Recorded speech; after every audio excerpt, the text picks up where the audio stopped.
ದೇವಾಲಯದಲ್ಲಿ ಬೇಕಾ ವಸ್ತ್ರ ಸಂಹಿತೆ ಚರ್ಚೆಯನ್ನ ಮುಂದುವರಿಸ್ತಾ ರಘುದೊಡ್ಡಿಯವರೇ, ಈಗ ಒಂದು ವಿಷಯ ಅನ್ನೋದು ವಸ್ತ್ರ ಸಂಹಿತೆ ಎನ್ನುವಂತಹ ವಿಚಾರ ಇಷ್ಟು ದೊಡ್ಡ ಚರ್ಚೆ ಆಗ್ತಾ ಇದೆ ಅಥವಾ ಬೇರೆ ಬೇರೆ ರಾಜ್ಯಗಳಲ್ಲಿ ಈಗಾಗಲೇ ಆಲ್ರೆಡಿ ಹಲವು ದೇಗುಲಗಳಲ್ಲಿ ವಸ್ತ್ರ ಸಂಹಿತೆಯನ್ನು ಅಳವಡಿಸಿ ಕೂಡ ಮಾಡಿದ್ದಾರೆ. ಆಯಾ ದೇಗುಲಗಳಲ್ಲಿ ಬೋರ್ಡ್ಗಳನ್ನ ಹಾಕಿರ್ತಾರೆ. ಇನ್ನು ಕೆಲವುಗಳಲ್ಲಿ ಆಲ್ಟರ್ನೇಟಿವ್ ಆದಂತಹ ವ್ಯವಸ್ಥೆನ ಒಂದೊಮ್ಮೆ ವಸ್ತ್ರ ಸಂಹಿತೆ ತಕ್ಕನಾದಂತಹ ಉಡುಗೆ ಇಲ್ಲ ಅಂತಂದ್ರೆ ಶಾಲ್ಗಳನ್ನ ಕೊಡುವಂಥದ್ದು, ನಂತರ ಅದನ್ನು ವಾಪಸ್ ಮಾಡುವಂತಹ ಪದ್ಧತಿ, ಹೀಗೆ ಬೇರೆ ಬೇರೆ ರೀತಿಯಲ್ಲಿ ಮಾಡ್ಕೊಂಡು ಹೋದಂಥದ್ದಿದೆ.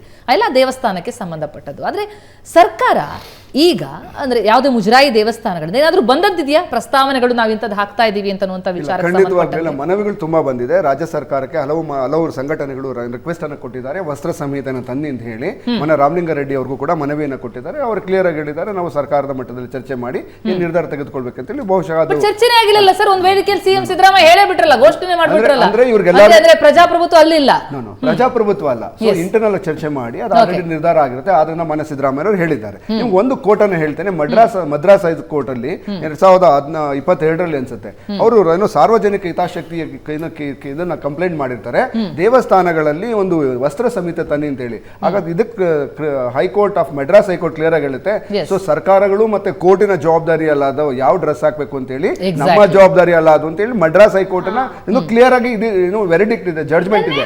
ಸೊ ಹಾಗಾಗಿ ಒಂದ್ ನಿಮಿಷ, ಸೊ ಹಾಗಾಗಿ ಈ ಕಾನೂನಿನಲ್ಲಿ, ಈ ಮಣ್ಣಿನ ಕಾನೂನಿನಲ್ಲಿ ಬದುಕಬೇಕಾಗಿರ್ತಂತ ರೀತಿ ನಮ್ದಿದೆ. ಆದ್ರೆ ಒಬ್ಬ ಸಾರ್ವಜನಿಕವಾಗಿ ನಾನು ಏ ರೀತಿ ಬದುಕಬೇಕು ಅಂತ ಹೇಳಿ ನಾನು ಮುಜುಗರವಾಗುವಂತ, ವೈಯಕ್ತಿಕವಾಗಿ ನಾನು ಹೇಳ್ತಿರ್ತಕ್ಕಂಥದ್ದು, ನಾನು ಮುಜುಗರವಾಗುವಂತ ಒಂದು ಯಾರ್ಯಾದ್ರೂ ನನಗೆ ಅಸಹ್ಯ ಅನ್ಸುತ್ತೆ. ಈಗ ನಾನು ಇನ್ ಕೇಸ್ ನಾನು ಅದನ್ನು ಇಂಡೀಸೆಂಟ್ ಡ್ರೆಸ್ ಹಾಕೊಡೋದು ನಾನು ನೋಡುವಂತ ಪರಿಕಲ್ಪನೆ ಬದಲಾಗ್ತದೆ. ಸೊ ಹಾಗಾಗಿ ಎಲ್ಲಾರ್ಗು ಅವ್ರದಾದಂತ ಪರಿಜ್ಞಾನ ಇರುತ್ತೆ. ಸೊ ಅದು ಈ ಕೇವಲ ರಾಜಕೀಯಕ್ಕೋಸ್ಕರ ಅಥವಾ ರಾಜಕೀಯಕ್ಕೊಳಿಸೋಕ್ಕೋಸ್ಕರ ಚುನಾವಣಾ ಸಂದರ್ಭದಲ್ಲಿ ಮಾತ್ರ ಈ ಚರ್ಚೆಗಳು ಬರ್ತಲ್ಲ, ಅದರ ನಾವು ವಿರೋಧ ಇದೆ. ಮತ್ತೆ ಮ್ಯಾಂಡೇಟರಿ ಮಾಡ್ತೀನಿ ಅಂತ ಯಾರೋ ಒಂದು ಕಾನೂನನ್ನ ಕೈಗೆತ್ಕೊಳ್ಳುವಂತ ಕೆಲಸ ಯಾರು ಮಾಡ್ತೀರಿ? ನೀವು ಕಾನೂನನ್ನ ಕೈಗೆತ್ಕೊಂಡಿದ್ದಾದ್ರೆ ಕಾನೂನು ಏನ್ ನಿಮಗೆ ಇದು ಮಾಡಬೇಕು, ಒಂದು ದಂಡಂ ದಶಗುಂಡಂ ಅಂತ ಹೇಳ್ತಾರಲ್ಲ, ನೀವು ತಪ್ಪು ಮಾಡಿದ್ರೆ ನಾವು ಶಿಕ್ಷೆ ಕೊಡಕ್ಕೆ ರೆಡಿ ಇದ್ದೀವಿ. ಸರ್ಕಾರದ ಭಾಗವಾಗಿ ನೀವು ತಪ್ಪು ಮಾಡಬೇಡಿ. ಇನ್ ಕೇಸ್ ತಪ್ಪು ಕಾನೂನು ಕೈಗೆತ್ತಿಕೊಳ್ಳುವಂತ ವಿಚಾರ ಎಲ್ಲರೂ ಬಂದಿದ್ಯಾ? ಅಲ್ಲ, ಈಗ ಗಲಾಟೆಗಳು ಶುರುವಾಗ್ತದೆ. ಈಗ ಇದು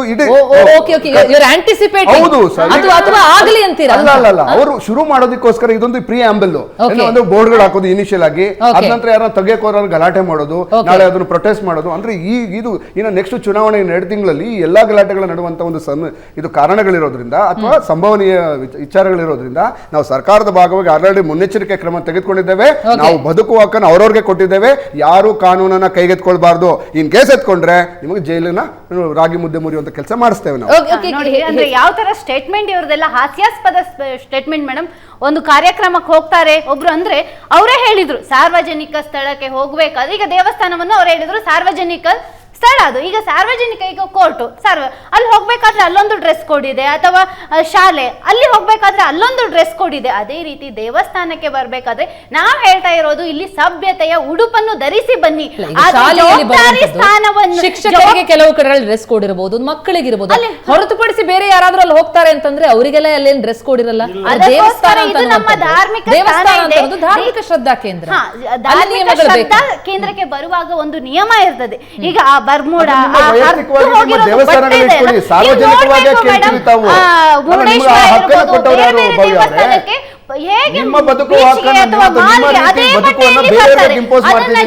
ಅವರೇ ಹೇಳಿದ್ರು ಇದು ಸರ್ಕಾರದ ರೈಟ್ಸ್ ಅಲ್ಲ ಅಂತ ಕೋರ್ಟ್ ಹೇಳಿದೆ ಅಂತ,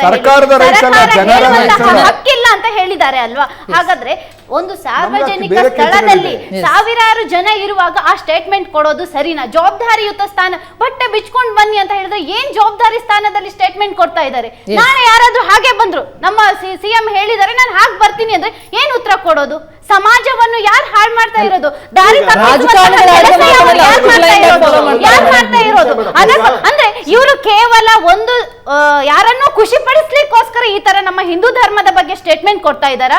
ನಮ್ಮ ಶ್ರದ್ಧಾಸ್ಥಾನದ ಬಗ್ಗೆ? ಯಾಕಂದ್ರೆ ಆ ಸ್ಟೇಟ್ಮೆಂಟ್ ನೀವು ರಿಪೀಟ್ ಹಾಕಿ ಅವ್ರು ಆ ಶಬ್ದವನ್ನು ಬಳಕೆ ಮಾಡ್ತಾರೆ, ಅಲ್ಲಿರೋರೆಲ್ಲರೂ ನಗ್ತಾರೆ. ಅಲ್ಲಿರೋರು ಎಂತವ್ರು? ಯಾರಾದ್ರೂ ನಮ್ಮ ಧರ್ಮ ಗುರುಗಳಿದ್ರ ಬಗ್ಗೆ ನೀವೇ ಮಾತಾಡ್ತೀರಿ ಭವ್ಯ ಅವರೇ? ನಿಮಗೂ ಅದಕ್ಕೆ ನೋಡಿ, ಸಾರ್ವಜನಿಕ ಜೀವನದಲ್ಲಿ ನೀವು ಅಧಿಕಾರ ಕೊಟ್ಟವರು, ಅವರನ್ನ ಪ್ರಶ್ನೆ ಮಾಡುವ ಅಧಿಕಾರ ಕೊಟ್ಟವರು, ನಿಮಗೆ ಅವರನ್ನ ಪ್ರಶ್ನೆ ಮಾಡುವ ಅಧಿಕಾರವನ್ನು ಕೊಟ್ಟವರು ನೀವು ದೇಶದ ಪ್ರಜೆಯಾಗಿ ಕಾನೂನಿನಲ್ಲಿ ಒಂದ್ ನಿಮಿಷ ನಾನು ಹೇಗೆ ಬದುಕಬೇಕು, ನಾನು ಯಾವ ರೀತಿ ಮಾತಾಡಬೇಕು ಅನ್ನೋದನ್ನ ಸಂವಿಧಾನ ಕೊಡುತ್ತೆ. ಒಂದ್ ನಿಮಿಷ, ಅವರೇನಾದ್ರು ಕಾನೂನಾತ್ಮಕವಾಗಿ ತಪ್ಪು ಮಾಡಿದ್ರೆ ಪ್ರಶ್ನೆ ಮಾಡಿ. ಮಾಡಿ. ಅವ್ರೇನೋ ನಕ್ಕಿದ್ರು ಅಥವಾ ಏನೋ ಒಂದು ಮಾತಾಡಿದ್ರು ಅವ್ರು ಪ್ರಶ್ನೆ ಮಾಡೋ ಹಕ್ಕು ಕೊಟ್ಟರು ನಿಮಗೆ. ಕೇವಲ ರಾಜಕೀಯಕ್ಕೋಸ್ಕರ ಯಾವುದೋ ಒಂದು ಪಕ್ಷದ ವಕ್ತಾರೆಯಾಗಿ ಇಂಡೈರೆಕ್ಟ್ ಬರುವಂತ ನೀವು ನೋಡಿ ಬಿಜೆಪಿ ವಕ್ತಾರೆಯಾಗಿ ಇಂಡೈರೆಕ್ಟ್ ಬರುವಂತ ಕೆಲಸವನ್ನ ದಯವಿಟ್ಟು ಮಾಡಬೇಡಿ. ಚುನಾವಣಾ ಗಿಮಿಕ್ಸ್ಗಳನ್ನ ಸಿಎಂ ಹೇಳಿದ ಎಲ್ಲ ಮಾತುಗಳನ್ನು ಒಪ್ಕೊಬಿಡಬೇಕು. ನೋಡಿ ಒಂದ್ ನಿಮಿಷ, ಸಿಎಂ ಹೇಳಿರ್ತಕ್ಕಂಥದ್ದೇನು ಅವರು ಕಲೋಕಿಯಲ್ ಲ್ಯಾಂಗ್ವೇಜ್ ಅಲ್ಲಿ ಹೇಳಿದ್ದಾರೆ. ಅವರು ಅವರ ಮಾತಿನ ದಾಟಿಯೇ ಹಾಗೆ. ಒಬ್ಬ ಪ್ರಜೆಯಾಗಿ ಅವರ ಮಾತನ್ನ ಅರ್ಥೈಸಿಕೊಳ್ಳೋದ್ರಲ್ಲಿ ಪ್ರಜೆಗೆ ತಪ್ಪು ಅಂತ ಮಾತನಾಡುವಂತವ್ರು ಕೂಡ ವಿವೇಚನೆ ಬೇಕೇ ಬೇಕಲ್ವಾ? ಬೇರೆಯವರಿಗೆ ಅದು ಯಾವ ರೀತಿ ಸಂದೇಶ ಹೋಗ್ತಾ ಇದೆ? ಖಂಡಿತವಾಗ್ಲೂ ನಾನು ನೋಡಿ ಸಿದ್ದರಾಮಯ್ಯನವರ ಭಾಷೆ ಹಾಗೆ ಆ ಸೊಗಡು ಹಳ್ಳಿ ಭಾಷೆ ಅಂತ ಅದು ಭಾಷೆ ಅವರು ಮಾತಾಡೋ ರೀತಿ ಈಗ ಎಲ್ಲರೂ ನೋಡ್ತಾರೆ ಏನು ಅಂತ ಹೇಳಿ ಅದನ್ನು ಕೂಡ ಪ್ರಶ್ನೆ ಮಾಡ್ತಾರೆ. ಅವರವರ ಧಾಟಿಯಲ್ಲಿ ಒಬ್ರು ಮುಖ್ಯಮಂತ್ರಿಗಳು ಕೊಡಬೇಕಂದ್ರೆ ಭಾಷಣ ಮಾತಾಡ್ಬೇಕಂದ್ರೆ ಒಂದು ಸಭ್ಯತೆ ಇರುತ್ತೆ, ಆ ರೀತಿಯಲ್ಲೇ ಮಾತಾಡಬೇಕು. ಅದು ಲಕ್ಷಾಂತರ ಜನ ನೋಡ್ತಾ ಇರ್ತಾರೆ, ಆ ಜನರ ಭಾವನೆಗೆ ಧಕ್ಕೆ ಆಗುತ್ತೆ.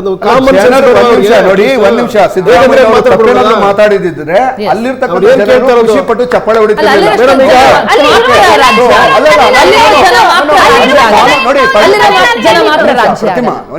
ನೋಡಿ ನಾನು ಹೇಳ್ತಿರ್ತಕ್ಕಂಥದ್ದು ಒಂದು ಏನಾದ್ರೂ ಕಾನೂನಿನ ಚೌಕಟ್ಟಿನನ್ನ ಬಿಟ್ಟು ದಾಟಿ ಹೋದಾಗ ಮೀರಿ ಹೋದಾಗ ಅದು ತಪ್ಪಾಗ್ತದೆ. ಕೆಲವು ಏನು ಅನ್ಕಾನ್ಸ್ಟಿಟ್ಯೂಷನಲ್ ಅನ್ಪಾರ್ಲಿಮೆಂಟರಿ ಭಾಷೆಗಳಿವೆ. ಯಾವುದು ನೈತಿಕತೆಯ ಪರಿಧಿಗೆ ಬರುತ್ತೆ ಅದೆಲ್ಲವೂ ಕೂಡ ಈಗ ರಾಜಕಾರಣಿಗಳು ಪೊಲಿಟಿಕಲ್ ಪಾರ್ಟಿಗಳು ಅವರೇ ಒಂದು ಹಾಗಿದ್ರೆ ಬೈಲಾಸ್ ಮಾಡ್ಕೊಂಡ್ಬಿಡ್ತಾರೆ.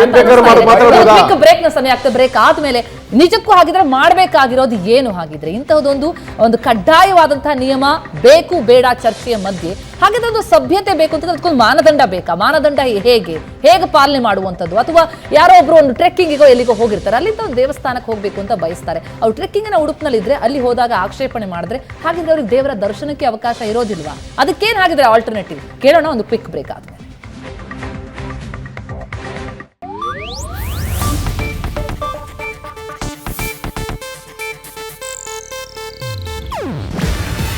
ಇದು ಏಷ್ಯಾನೆಟ್ ನ್ಯೂಸ್ ನೆಟ್ವರ್ಕ್ ಪ್ರಸ್ತುತಿ.